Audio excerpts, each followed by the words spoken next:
The world raised me and trained me to pass. Pass as a city girl, wealthy girl, straight girl, single girl, stupid girl. I've passed. And I will admit, I have fluttered my eyes, passing interest in stupid boy lines just to get directions from the gas station. I've passed for straight without knowing it. I've passed for safety all the while knowing it. I'm a chameleon of sorts, so when they asked me if I was interested, I said, I'll pass for a purpose. Wouldn't you? I was angry, cocky enough to believe that I wouldn't get caught or killed.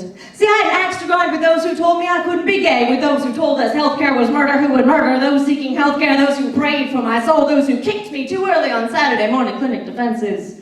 I had an axe to grind with the world that raised me, my own father who joined the anti-gay fight against me.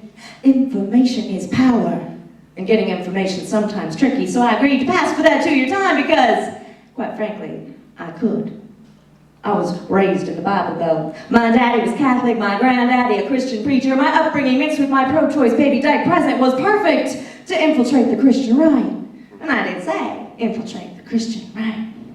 Now I knew there weren't too many good Christian girls out there with bald heads, baggy jeans, and piercings, so I went out and I bought a wig and a dress. And I wore that wig and that dress for 2 weeks, every second of every day. I wore that wig and that dress until I learned to be the new me.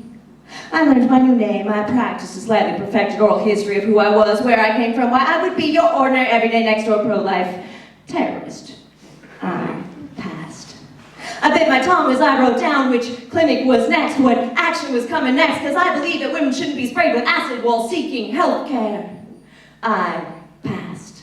I never told my new friends that I was part of the homosexual agenda. I never screamed my horror that the doctor shot was the doctor. The clinic I'd spent too many Saturdays protecting, locked arms and pro-choice chants. I remember my new friends from the other side of our clinic wars.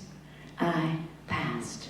And people always ask, but when I was in, I couldn't hate the individual thems, and the more time I spent among them, I fell into the rhythm of religion. I fell into the passion of no forgiveness. See, we were all scared. They were closeted Christians. I was closeted queer. We were fighting wars where casualties were expected. Forgiveness always there because we passed for a reason. We believed for a future. All we wanted was for our justice to be real.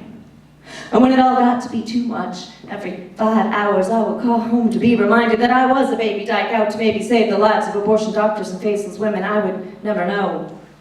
When it all got to be too much. When I was convinced I was going to hell for lying with communion wafers still pressed to my tongue, for praying wrong alongside the right, for living 2 lives when I just couldn't sleep at night. I cussed the Trinity and prayer whispers said, the world raised me and trained me to pass. Casualties are expected, and I pray to any God that forgiveness will be there because I passed for a reason. I believe for a future. All I want is for justice to be real.